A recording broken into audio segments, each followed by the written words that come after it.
Bismillahirrahmanirrahim. Alhamdulillahi rabbil alamin. Wa bihi nasta'inu ala umuri dunya waddin. Wassalatu wassalamu ala asyrafil anbiya'i wal mursalin wa ala alihi wa ashabihi ajma'in. Wala hawla wala quwata illa billahil aliyyil azim. ولا حول ولا قوة إلا بالله العلي العظيم ولا حول ولا قوة إلا بالله العلي العظيم أما بعد معاشر المسلمين rahimani wa rahimakumullah. Masih merupakan pembukaan kajian setelah libur terkait momen Ramadan dan Lebaran. Kita masih membahas kelanjutan surat Al-Fatihah yang sudah mulai kita bahas pada pekan kemarin. Jadi ini sifatnya pengulangan kajian yang awal sekali kita kaji, yaitu surat Al-Fatihah. Dan kita sengaja mengulanginya sebagai pembukaan setelah momen liburan. Kita sudah membahas pada pertemuan yang lalu ada perbedaan pendapat di antara para ulama, apakah Bismillahirrahmanirrahim bagian dari Al-Fatihah atau bukan. Sudah kita bahas. Intinya ada dua pendapat. Ulama yang pertama menyatakan Bismillahirrahmanirrahim bagian dari Al-Fatihah. Ulama yang lainnya menyatakan bukan bagian dari Al-Fatihah. Dan yang lalu sudah kita sampaikan, kalau Pak Yasin ditanya cenderung yang mana, cenderung bahwasanya Bismillahirrahmanirrahim bukan bagian dari Al-Fatihah. Nah, kemudian kita sudah memasuki Alhamdulillahirabbil alamin sampai Ar-Rahmanir-Rahim. Alhamdulillahirabbil alamin Ar-Rahmanir-Rahim. Di sini ada makna roja. Alhamdulillahirabbil alamin, segala puji bagi Allah. Allah itu Tuhannya semesta alam, yang mana dia itu Ar-Rahman, Ar-Rahim, Maha Rahmat terkait zatnya dan Maha Rahmat terkait perbuatannya. Maka di sini ada makna roja, ada makna berharap kepada Allah, Tuhan kita yang Ar-Rahman, Tuhan kita yang Ar-Rahim. Maka di situ ada makna roja. Kemudian Maliki Yaumiddin, kalau dibaca panjang Maliki Yaumiddin artinya zat yang memiliki hari kiamat. Kalau dibaca pendek Maliki Yaumiddin, zat yang merajai hari kiamat. Banyak orang memiliki, tetapi nanti pada hari kiamat tidak ada pemilik kecuali Allah. Di dunia orang dengan harta bisa berbuat apa yang dia maui. Di dunia orang dengan kekuasaannya bisa berbuat apa sekehendaknya. Di dunia orang dengan fasilitasnya bisa mencapai apa yang merupakan keinginannya. Tapi nanti di akhirat tidak ada pemilik kecuali Allah. Semuanya berlutut di dalam pertanggungjawaban atas yang diucapkan dan diperbuatnya ketika di dunia. Gak ada pemilik kecuali Allah. Dia tidak memiliki sesuatu untuk menebus, dia tidak memiliki kedudukan untuk menebus, dia tidak memiliki anak yang dibanggakan untuk menebus. Gak ada pemilik kecuali Allah. Kemudian kalau dipahami raja, maka tidak ada raja kecuali Allah Azza wa Jalla. Sekarang ini banyak raja, orang yang merajai negara, orang yang merajai suatu wilayah, orang yang merajai suatu komunitas, suatu paguyuban, raja hutan dan yang lain-lainnya, banyak raja. Tapi nanti pada hari kiamat tidak ada raja kecuali Allah Azza wa Jalla. Dan hari kiamat adalah hari yang sangat dahsyat, di mana Allah ketika itu memintai pertanggungjawaban setiap apa yang kita ucapkan dan setiap apa yang kita perbuat. Dan kondisinya sangat mengerikan. Sehari di mahsyar sama dengan 50.000 tahun. Maka di sini kita merasakan adanya khauf. Apa khauf? Takut. Jadi ketika membaca Maliki Yaumiddin ada makna khauf. Alhamdulillahirabbil alamin arrahmanir rahim. Di situ ada makna roja. Kemudian Maliki Yaumiddin ada makna khauf, di mana roja dan khauf adalah dua pilar ibadah. Dengan roja dan khauf kita akan melakukan ubudiyah dengan baik. Dengan roja dan khauf kita akan melakukan penghambaan diri kepada Allah dengan baik dan benar. Roja, dengan pilar roja, apa yang terjadi pada penghambaan kita? Kita akan mengejar kuantitas. Allah menyediakan sholat jamaah 27 derajat. Kalau sendirian di rumah 1 derajat. Ada apa sekali sholat dapat 1 derajat, padahal dengan jamaah langsung 27 derajat? Maka di situ dia berharap pahala yang besar, dia pun tergerakkan untuk jamaah. Enggak mau cuma sekali 2 kali jamaah, 5 kali sehari semalam jamaah. Jadi mengejar kuantitas, mengejar kuantitas. Allah menyediakan istana di surga bagi yang salat 12 rakaat qobliyah ba'diyah sehari semalam. Hari ini 12 rakaat istana surga dibangunkan. Besok lagi 12 rakaat istana surga dibangunkan. Pengen sebanyak-banyak istana surga, maka dia pun dengan roja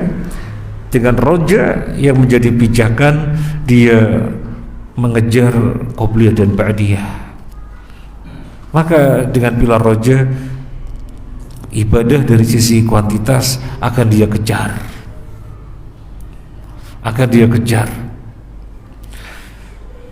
Kemudian dengan roja menjadikan orang tidak pernah putus asa. Kenapa mesti berputus asa? Kayak nggak punya Tuhan aja. Wong Tuhan kita Allah Ar-Rahman Ar-Rahim. Apa yang mesti menjadikan kita sumpek? Apa yang mesti menjadikan kita kayak suntuk, putus asa? Gak ada. Bagi orang yang berangkat dari pilar roja, Allah itu Ar-Rahman Ar-Rahim. Jadi gak kenal kamus putus asa. Nah sekarang dengan pilar yang namanya khauf, secara peribadahan orang akan sangat hati-hati mengejar kualitas. Saya memang sholat, tapi diterima apa enggak? Takut. Jadi yang dikejar kualitas. Tadi sholat maghrib sudah selesai, diterima enggak ini? Takut. Kita sudah menyelesaikan 6 hari Syawal, diterima apa enggak? Di dalam surat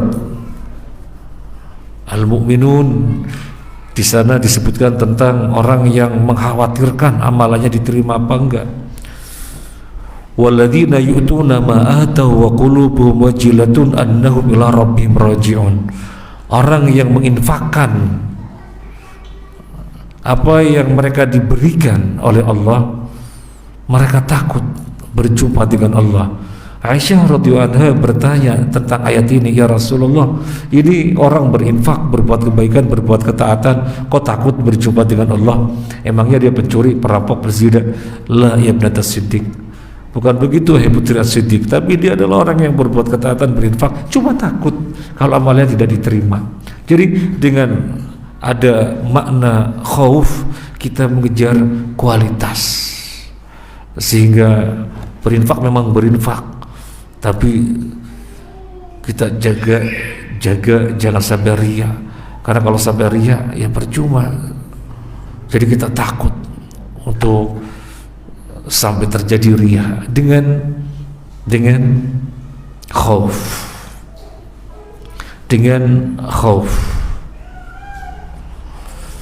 kemudian dengan khauf menjadikan kita berhati-hati di dalam berbuat, bertindak, memutuskan.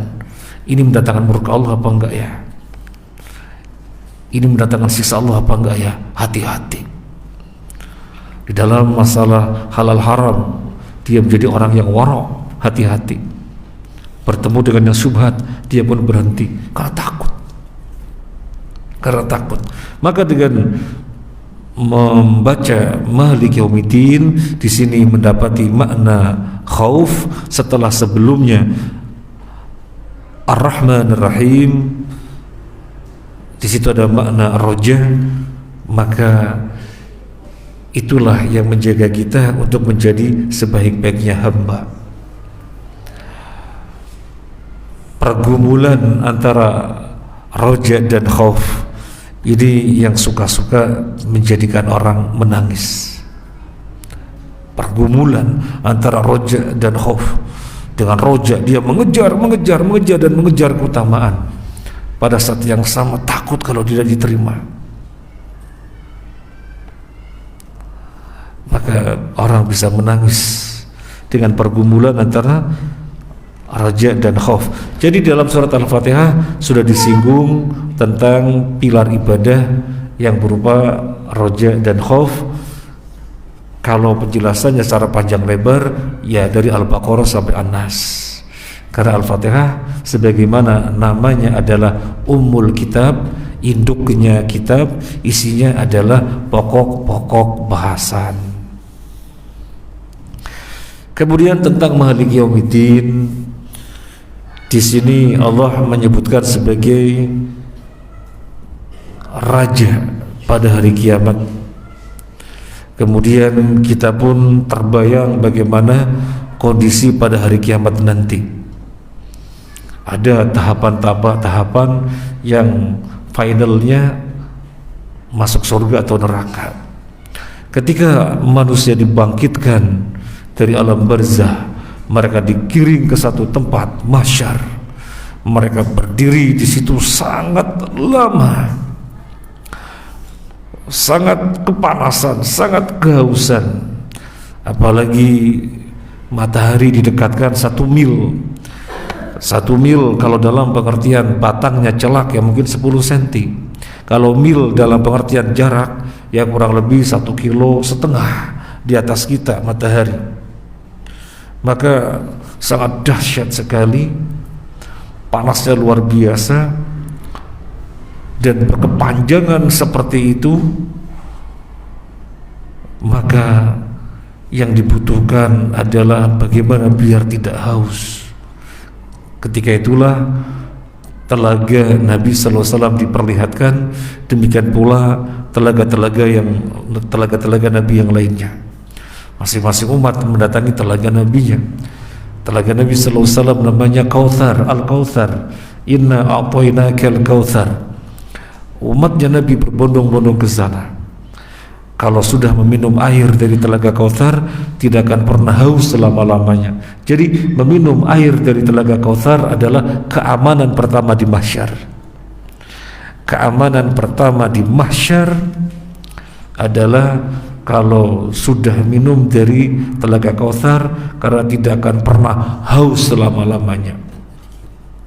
Kalau misalnya ada pertanyaan, terus buat apa nanti di surga berasyik masuk dengan berbagai macam minuman kalau sudah tidak haus sejak di mahsyar dengan minum air dari Telaga Kautsar? Maka jawabannya adalah, apakah minum semata-mata untuk menghilangkan haus? Tidak selamanya minum untuk menghilangkan haus. Orang suka-suka minum untuk bernikmat-nikmat, nyicipin jus tomat, jus alpukat, enggak haus itu. Minum jus ini. Nah, ketika umat Nabi sallallahu alaihi wasallam pada mendatangi Telaga Kautsar, dijumpai umat-umat beliau yang tidak bisa mendatangi, sehingga Nabi kemudian bermunajat, Rabbi ashabi ashabi, ya Allah, mereka ashabi, umatku. Kenapa tidak bisa mendatangi Telaga Kautsar yang kau siapkan untukku? Mereka umatku, kenapa nggak bisa mendatangi Telaga Kautsar? Maka dijawab, innaka la tadri ma ahdatsu ba'daka. Kamu tidak tahu apa yang mereka lakukan, apa yang mereka perbuat sepeninggal kamu. Mereka mengadakan perkara yang tidak pernah Nabi contohkan. Mereka melakukan perkara yang mereka ada-adakan sendiri, yang tidak pernah Nabi ajarkan. Ancamannya tidak bisa mendatangi Telaga Kautsar. Padahal meminum air dari Telaga Kautsar adalah keamanan pertama di mahsyar. Maka ketika kita baca Maliki Yaumiddin juga tergambar tentang mahsyar, bisa enggak kita mendatangi Telaga Kautsar? Maka ini memperkuat rasa khauf, sehingga kemudian kita pun mencamkan pada diri kita, jangan pernah menjalankan keberagamaan kecuali dipastikan itu sudah diajarkan oleh Nabi. Ini bisa dirasakan, bisa diambil faedah ini dari membaca Maliki Yaumiddin. Setelah minum Telaga Kautsar, apa yang terjadi? Memang sudah tidak haus, tetapi berkepanjangan di mahsyar dalam keadaan seperti itu, mencekam, menakutkan. Apa yang dibutuhkan? Apa berkepanjangan seperti itu? Mereka ingin disegerakan hisab. Mereka ingin disegerakan hisab agar tidak berkepanjangan di mahsyar seperti itu. Maka manusia seluruhnya berbondong-bondong mendatangi Nabi Adam.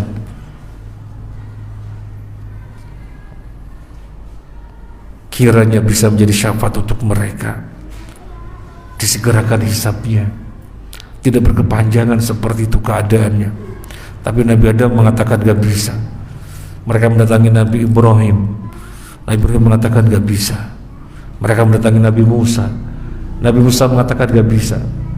Mereka mendatangi Nabi Isa, Nabi Isa mengatakan gak bisa. Dan mereka mendatangi Nabi Muhammad SAW, dan Nabi mengatakan ana laha, iya, saya diizinkan untuk itu.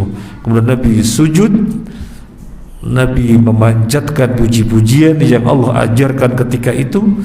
Kemudian diseru, irfa' ra'sak washfa' tushaffa' was'al tuqta, atau kama qala Nabi sallallahu alaihi wasallam, angkat kepala, berilah syafaat karena kamu telah diizinkan, dan mintalah saya dikasih. Jadi ketika itulah Nabi diizinkan untuk menjadi syafaat bagi orang-orang yang dikehendaki oleh Allah untuk disegerakan hisabnya, biar tidak berkepanjangan. Setelah itu apa? Tahapan yang berikutnya apa? Tahapan yang berikutnya adalah i'radul amal, diperlihatkannya amalan. Belum berupa catatan yang dibagi, belum, tapi diperlihatkan. diperlihatkan, inilah amalan kalian. Ketika itu terjadi saling membela diri, gara-gara si fulan, gara-gara si fulan, gara-gara si fulan, dan seterusnya. Terjadi saling membela diri ketika melihat catatan amalannya yang buruk, yang jelek, ketakutan, dan masih bisa membela diri, membela dirinya. Itu ketika ditampakkan, dan ditampakkannya amalan adalah hisab yang pertama. Kemudian setelah itu dibagikan catatan amalan. Mereka menerimanya sesuai dengan kondisinya masing-masing. Ada dengan tangan kanannya, ada dari belakang punggungnya. Nah, ketika buku catatan amalan ini dibagi, apa yang mereka dapati itulah nyata-nyata yang mereka ucapkan dan perbuat di dunia, dan sudah tidak bisa membela diri lagi atau menyalahkan lagi bahwa inilah yang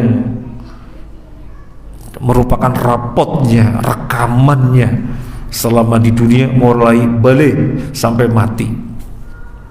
Oleh balik, detik pertama balik sampai mati, di situ dicatat.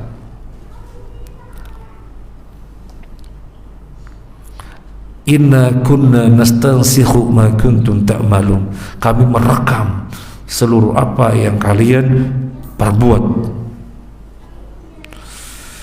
Kalau orang-orang pendosa sebagaimana disebutkan di dalam surat Al-Kahfi, mereka ngeri sekali. Di dalam ayat 49, wa wudi'al kitab fataral mujrimina musyfiqina mimma fihi wa yaquluna ya wailatana ma li hadzal kitab la yughadiru saghiratan wala kabiratan illa ahsaha wa wajadu ma 'amilu hadira wa la yadhlimu rabbuka ahada. Ketika buku diletakkan, maka Anda wahai Muhammad sallallahu alaihi wasallam melihat orang-orang pendosa ketakutan terhadap apa yang ada dalam catatan buku itu, dan mereka mengatakan ya wailana, ya wailatana, ya wailatana ma li hadzal kitab. Buku macam apa ini yang mencatat keseluruhannya? La yughadiru saghiratan wala kabiratan illa ahsaha. Tidaklah perkara kecil ataupun besar melainkan semuanya dicatat. Ini para pendosa ketakutan. Ini hisab yang kedua. Jadi hisab yang pertama itu ditampakkannya amalan, hisab yang kedua dibaginya buku catatan amalan. Setelah itu apa? Setelah itu tahapan apa? Mizan, ditimbang. Tahapan berikutnya adalah ditimbang. Amalan ditimbang. Dan ada penjelasan ulama dari dalil-dalil yang ada, yang ditimbang adalah amalannya, yang ditimbang adalah buku catatan amalannya, yang ditimbang adalah orangnya. Semua hadisnya sahih, tidak sehingga dipahami tidak saling bertentangan, ya dipahami dengan digabungkan, ya bisa semuanya yang ditimbang, bisa buku catatan amalannya, bisa amalannya, dan bisa orangnya. Yang menunjukkan orangnya ditimbang, misalnya ketika Abdullah bin Mas'ud naik pohon korma dan tersingkap petisnya kecil, orang-orang pada mentertawakan karena petisnya kecil, maka Nabi mengatakan, kamu jangan mentertawakan petis yang kecil, ini kalau ditimbang di mizan pada hari kiamat sangatlah berat. Nah, ini yang menunjukkan yang ditimbang adalah orangnya. Kemudian yang menunjukkan yang ditimbang adalah bukunya. Di dalam hadis bitokoh, orang yang melihat catatan amalannya berlembar-lembar catatan dosa tok, sehingga dia merasa tidak bisa selamat. Dia melihat dirinya adalah orang yang binasa. Ketika itu Allah bertanya, apa amalan baik kamu? Gak ada. Kemudian Allah perlihatkan kartu bertulis la ilaha illallah, inilah amalan baikmu. Kartu, makanya disebut hadis bitokoh. Bitokoh artinya kartu. Jadi amalan baiknya hanya la ilaha illallah, kemudian ditimbang, dan la ilaha illallah lebih berat daripada lembaran-lembaran yang sangat banyak tadi. Nah, ini menunjukkan yang ditimbang adalah buku catatan. Jadi nggak bertentangan. Jadi ya kita mengimaninya bahwasanya bisa semuanya ditimbang.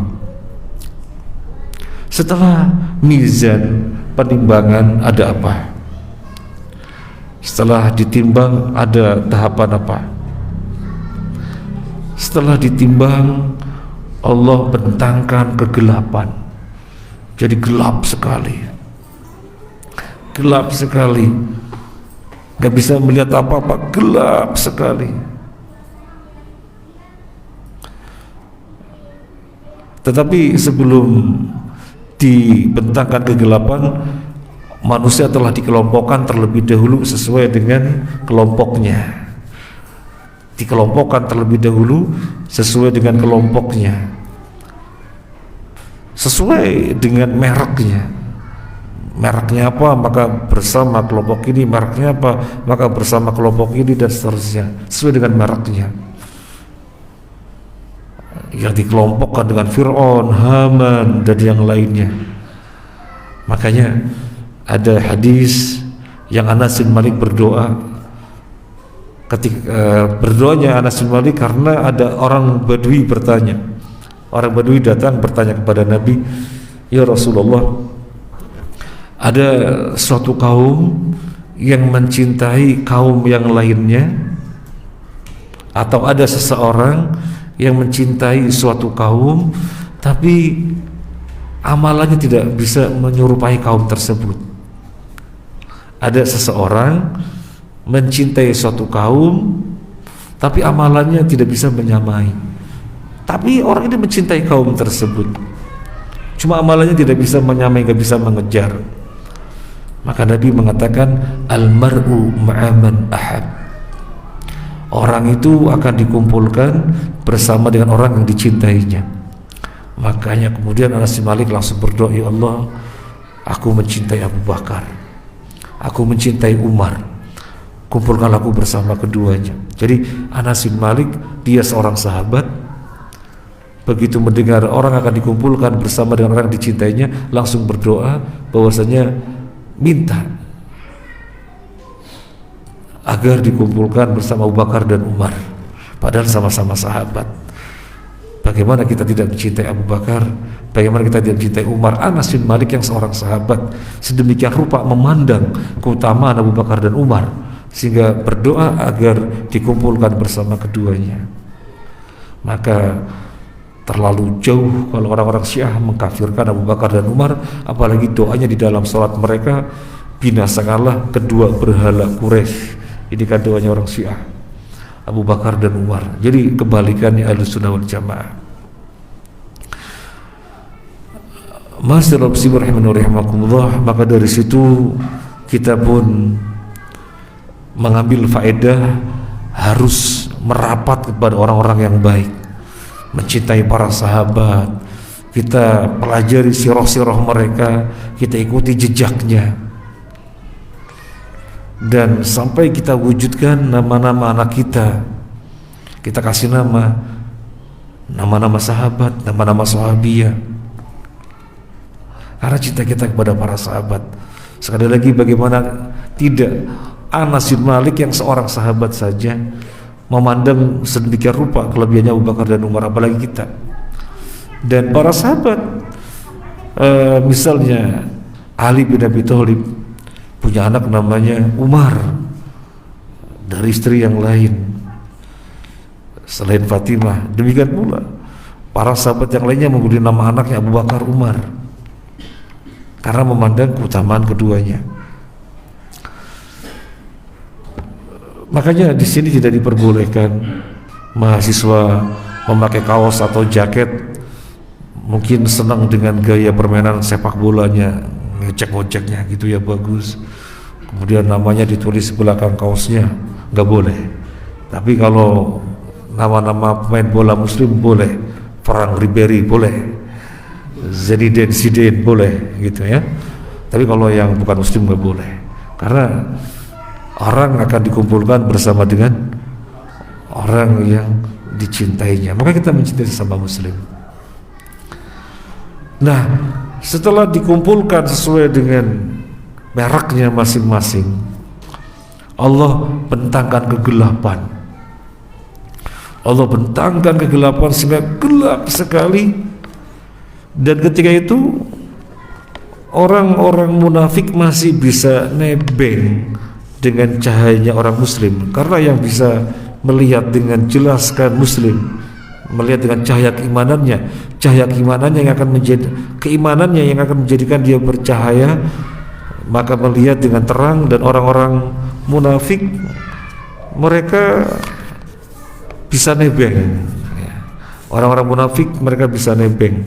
Kalau mau dilihat surat Al-Hadid ayat 13 sampai 14. Mau dibuka? Al-Hadid 13 sampai 14. Al-Hadid surat 57.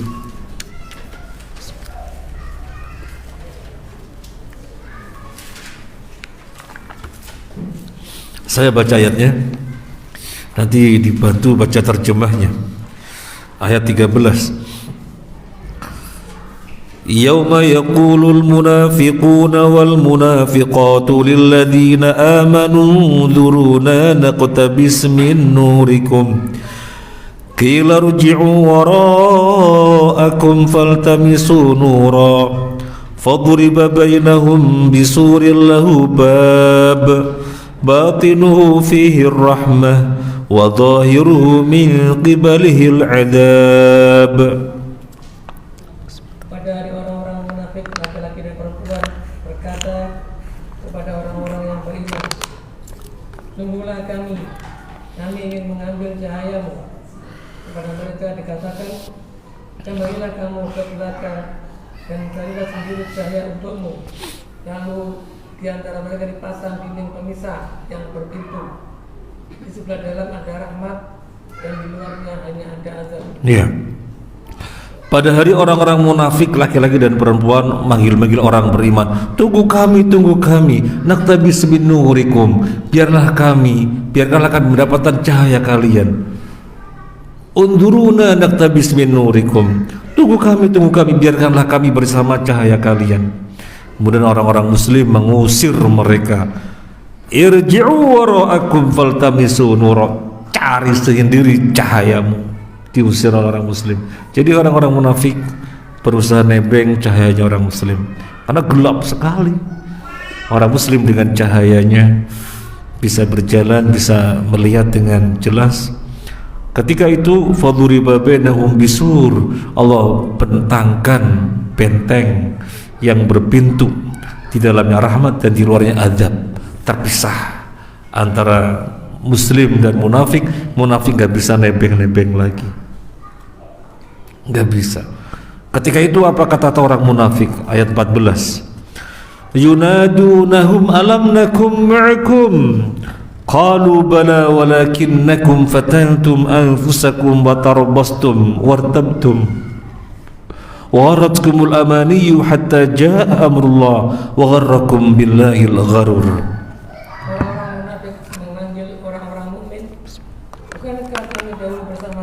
Nah, ini alasannya orang munafik. Dulu kan kami bersama kalian, kok terpisah seperti ini? Bukankah kami dulu bersama kalian? Apa dijawab? Mereka menjawab, benar, tetapi kamu mencelakakan dirimu sendiri, dan kamu hanya menunggu melakukan janji Allah, dan ditipu oleh angan-angan kosong sampai datang ketetapan Allah, dan penipu setan datang memperdaya kamu tentang Allah. Iya benar.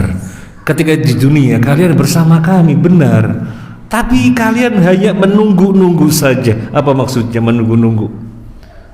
Tetapi kalian hanya menunggu saja. Maksudnya apa? Kapan muslim kelihatannya unggul di atas angin, gabung dengan muslim. Kelihatannya muslim tidak menguntungkan, ditinggal muslim. Karena sesungguhnya mereka orang-orang berwajah dua. Jadi mencari keuntungan, jadi menunggu-nunggu, ya, menunggu-nunggu. Bajunya baju muslim, tetapi isinya sejatinya orang kafir. Itu munafik, memanfaatkan kaum muslimin untuk kepentingan dirinya. Kalian menunggu-nunggu saja dan kalian meragukan janji Allah. Inilah janji Allah, tapi setan telah memperdaya kalian. Jadi orang muslim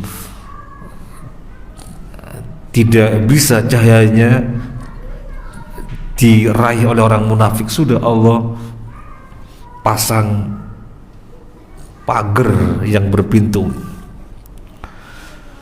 Nah, kemudian apa yang terjadi? Muslim dengan cahayanya terus berjalan terarah sampai di atas sirat. Kalau orang-orang kafir termasuk orang munafik berjatuhan ke dalam neraka. Orang muslim berjalan dengan terarah sampai di atas sirat. Dan yang mesti kita takutkan adalah cahaya ini kan tergantung kondisi keislaman, keimanan kita di dunia. Maka dirawat, jangan menjadi redup karena kezaliman yang kita perbuat. Karena Nabi SAW bersabda, inna dzulma dzulumatun yaumal qiyamah. Sesungguhnya kezaliman adalah kegelapan pada hari kiamat. Syekh Utsaimin rahimahullah taala menjelaskan, semakin orang berbuat zalim, semakin redup itu cahaya. Jadi jangan pernah berbuat kezaliman, kita rawat itu cahaya. Karena cahaya itu sesuai dengan keimanan dan keislaman kita ketika di dunia. Sampai di atas sirat, selamat. Kemudian manusia, kaum muslimin, ada yang melewatinya seperti kilat, sangat cepat, sudah sampai. Ada yang menyeberang sirat ini seperti naik kendaraan yang sangat cepat. Ada yang berlari kencang, ada yang berlari, ada yang berjalan, selamat, semuanya selamat. Ada yang merangkak, selamat. Tapi ada yang merangkak dan jatuh. Nah, yang jatuh ini adalah orang muslim yang mampir ke neraka dulu. Yang jatuh adalah muslim yang mampir ke neraka dulu. Waliyadzubillah. Jadi masih membawa dosa sampai hari kiamat, yang kemudian Allah hukum terlebih dahulu dengan cara tidak selamat meniti sirat. Mungkin dia durhaka sama orang tuanya yang dibawa sampai hari kiamat. Mungkin seorang istri yang tidak setia kepada suaminya, membantah suaminya, nusyus. Atau mungkin seorang suami yang tidak bertanggung jawab dengan apa yang merupakan tanggung jawabnya, istri dan anak-anaknya dan seterusnya. Makanya dari sini kan kita merenung betapa berat ketika orang memiliki kekuasaan dengan skala kekuasaan yang luas. Berarti siapa yang ada di dalamnya, yang merupakan membernya adalah tanggung jawab dia. Ngeri sekali, ngeri sekali. Misalnya saya tanggung jawabnya banyak, yayasan, semakin tanggung jawabnya luas, pertanggung jawabnya semakin luas lagi. Sehingga kalau misalnya di pesantren sini saya rewel, saya cerewet, mahasiswa mesti memahami, soalnya ini pertanggungjawaban, amanah. Nah, jadi yang jatuh-jatuh itu adalah muslim yang mampir ke neraka dulu. Kemudian yang selamat kemana? Fi arasatil jannah, di halaman surga. Belum langsung masuk surga, tapi fi arasatil jannah, di halaman surga. Untuk apa? Bahasa kita dikarantina terlebih dahulu, sehingga semua orang dilepaskan hikatnya. Semua orang dilepaskan rasa kedengkian terhadap sesama, maka masuk surga dengan tidak ada kedengkian sama sekali. Kemudian Nabi SAW yang pertama masuk surga, yang diikuti oleh umatnya. Semoga kita yang langsung masuk surga jangan mampir dulu ke neraka. Waliyadzubillah. Nah, ini adalah penjelasan pada ayat Maliki Yaumiddin. Jadi ketika sampai pada Maliki Yaumiddin, memang maknanya adalah khauf. Maknanya adalah khauf. Maknanya adalah takut. Kemudian yang berikutnya, iyyaka na'budu wa iyyaka nasta'in. Iyyaka na'budu wa iyyaka nasta'in. Ada beberapa tadabbur yang bisa kita ambil dari ayat ini. Yang pertama adalah kita minta tolong kepada Allah itu SOP-nya, prosedurnya kita tunjukkan dulu penghambaan yang bagus. Minta tolong kepada Allah, memohon kepada Allah. Ini prosedurnya, kita menunjukkan dulu penghambaan kita yang bagus. Makanya kan sebelum nasta'in, na'budu dulu. Iyyaka, hanya kepadamu, na'budu, kami menyembah. Wa iyyaka, dan hanya kepadamu, nasta'inu, kami minta tolong. Makanya disebutkan di dalam hadis dan disebutkan di dalam Arba'in Nawawi, seseorang rambutnya acak-acakan, bajunya kumel, kulitnya berdebu, dia meminta, ya Allah, ya Allah, tapi bagaimana mungkin dikabulkan? Karena dia makanannya haram, minumannya haram, bajunya dari yang haram, bagaimana dikabulkan? Jadi memohon kepada Allah, SOP-nya adalah tunjukkan penghambaan yang benar. Tunjukkan penghambaan yang benar. Makanya Allah juga berfirman, wa idza sa'alaka 'ibadi anni fa inni qarib ujibu da'watad da'i idza da'an falyastajibu li. Kalau hambaku bertanya kepadamu tentang aku, jawab, aku ini dekat. Aku mengabulkan orang yang meminta,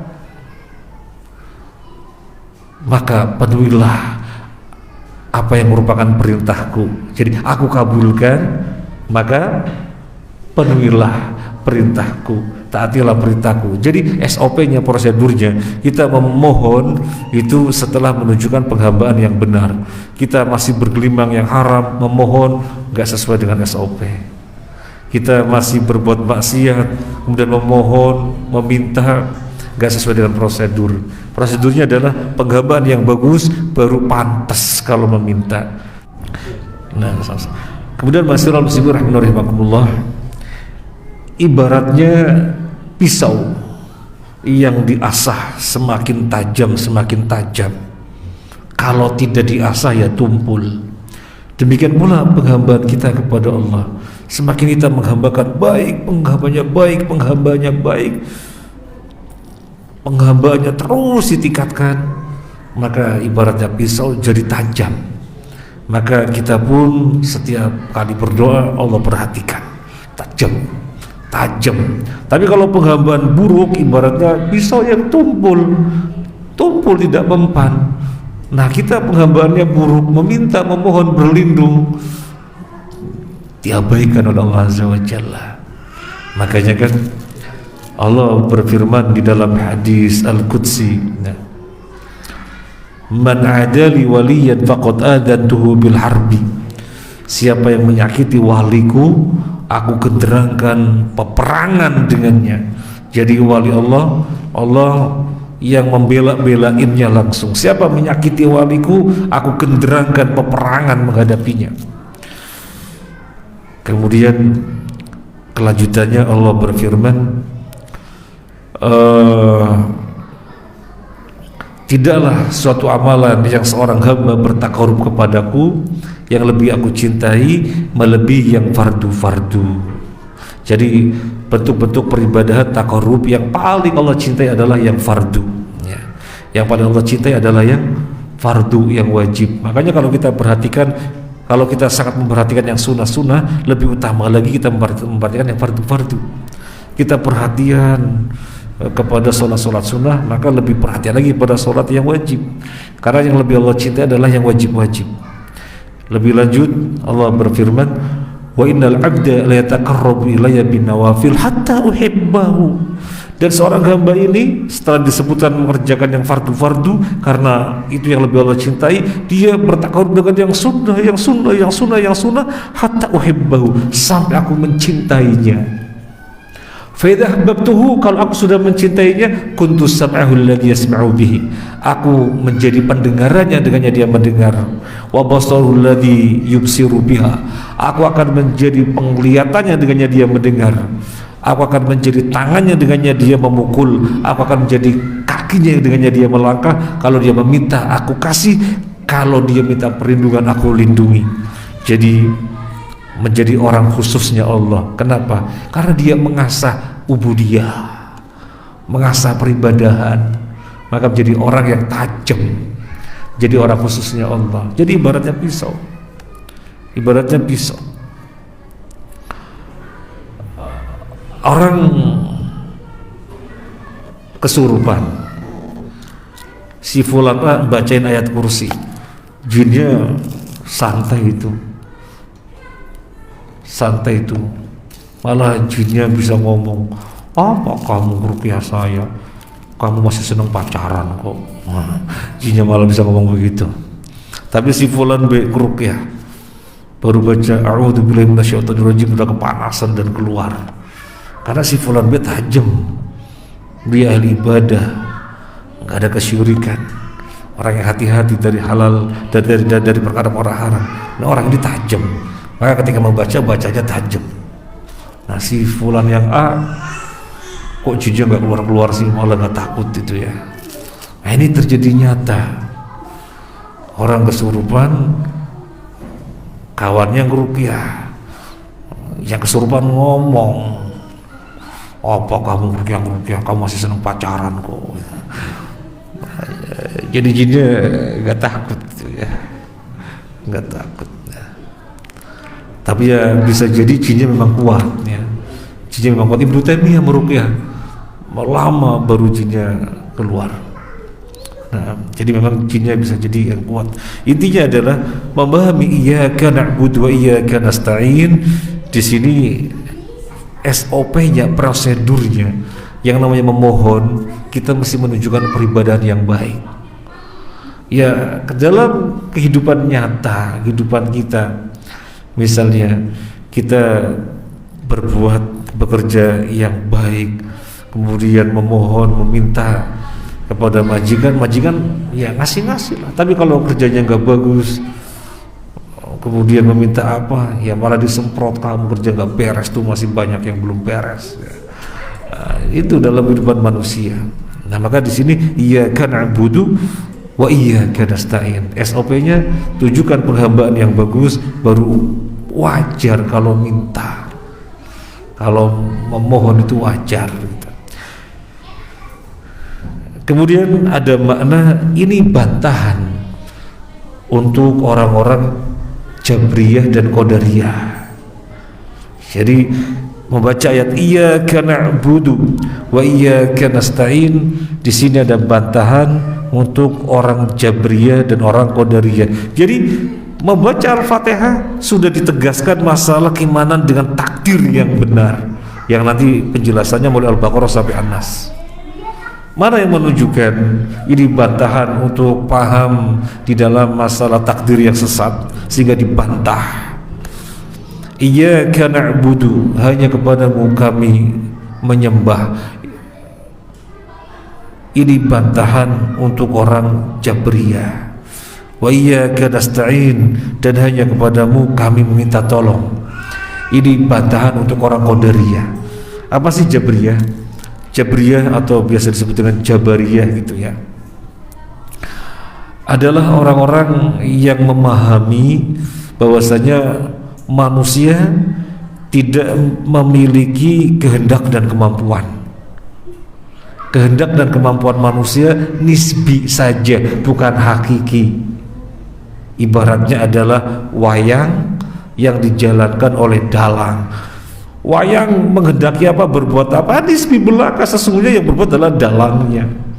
Demikian pula manusia menghendaki apa, berbuat apa, nisbi belaka, bukan kehendak dan perbuatan hakiki, bukan perbuatan dan kehendak hakiki. Jadi pemahaman Jabriyah adalah pemahaman orang tersandra dengan takdir, terus mau ngapain, sudah wong kita berkehendak yo bukan kehendak hakiki, wong kita berbuat juga berbuat bukan berbuat hakiki, terus mau ngapain, sudahlah. Jadi ini beriman kepada takdir tetapi hulu. Jadi hulu di dalam bab takdir. Maka dibantah, iyyaka na'budu, hanya kepadamu kami menyembah. Ini kan pernyataan dari siapa? Hanya kepadamu kami menyembah. Pernyataan dari siapa? Pernyataan dari kita hamba di dalam sholat. Kita menyatakan kepada Allah, hanya kepadamu kami menyembah. Artinya kita punya kehendak, dan nyata-nyata kita berbuat di dalam penghambaan, tidak lari kemana-mana, hanya kepada Allah saja. Jadi ini membantah orang Jabriyah yang mengatakan manusia kehendak dan perbuatannya nisbi saja. Kemudian membantah Qadariyah. Orang Qadariyah kebalikannya Jabriyah, kebalikannya 180 derajat. Jadi berbanding terbalik 180 derajat. Kalau orang Qadariyah mengatakan manusia berkehendak dan berbuat mutlak 100%, nggak ada kaitannya dengan kehendak dan perbuatan Allah. Jadi berbanding terbalik 180 derajat. Nah, ini kelompok di dalam bab takdir adalah tafrid. Kalau Jabriyah ifrat, ghulu, berlebih-lebihan sampai pada titik memahami manusia tersandra dengan takdirnya. Mau ngapain, sudah gak usah ngapa-ngapain. Kalau memang sembuh ya sembuh, kalau memang sakit ya sakit, ngapain ikhtiar, tersandra dengan takdirnya. Sementara Qadariyah, orang itu mau sukses atau gagal terserah dirinya, gak ada kaitannya dengan kehendak dan perbuatan Allah. Nah, jadi ini di dalam masalah takdir tafrid, mengabaikan. Kalau tadi mengiyakan tapi kebablasan, dua-duanya buruk. Maka dibantah, wa iyyaka nasta'in, hanya kepadamu kami minta tolong. Hanya kepadamu kami minta tolong. Ini adalah ikrar dari kita betapa kita lemah, sehingga kita harus minta tolong kepada Allah. Bukan sukses atau tidak sukses terserah kita, bukan. Kita minta tolong kepada Allah. Kita sadar bahwa kita lemah. Jadi membaca iyyaka na'budu wa iyyaka nasta'in, di sini ada faedah yang bisa diambil, harus memahami takdir dengan pemahaman yang benar, jangan sampai salah.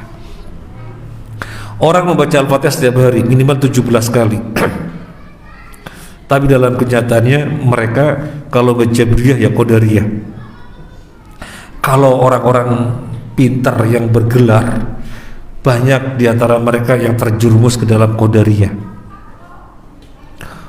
Banyak yang terjerumus dalam Qadariyah.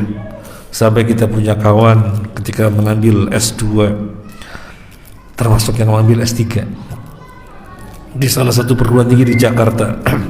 Maka guru besarnya menggiring agar rukun iman itu 5 saja, yang keenam iman pada takdir dibuang. Jadi dari kuliah-kuliah yang disampaikan, juga dari diskusi-diskusi yang diadakan, ini mahasiswa digiring untuk membuang iman kepada takdir, untuk dibuang iman kepada takdir. Nah, ini salah. Demikian pula yang Jabriyah juga salah, ya. Dua-duanya salah. Baru membaca Al-Fatihah sudah terbantahkan. Kalau selengkapnya mulai Al-Baqarah sampai An-Nas, itulah penjelasannya. Ini saja, semoga bermanfaat. Terima kasih atas kebersamaannya. Mohon maaf atas hal-hal yang kurang berkenan. Subhanakallahumma wa bihamdika asyhadu an la ilaha illa anta astaghfiruka wa atubu ilaik. Assalamualaikum warahmatullahi wabarakatuh.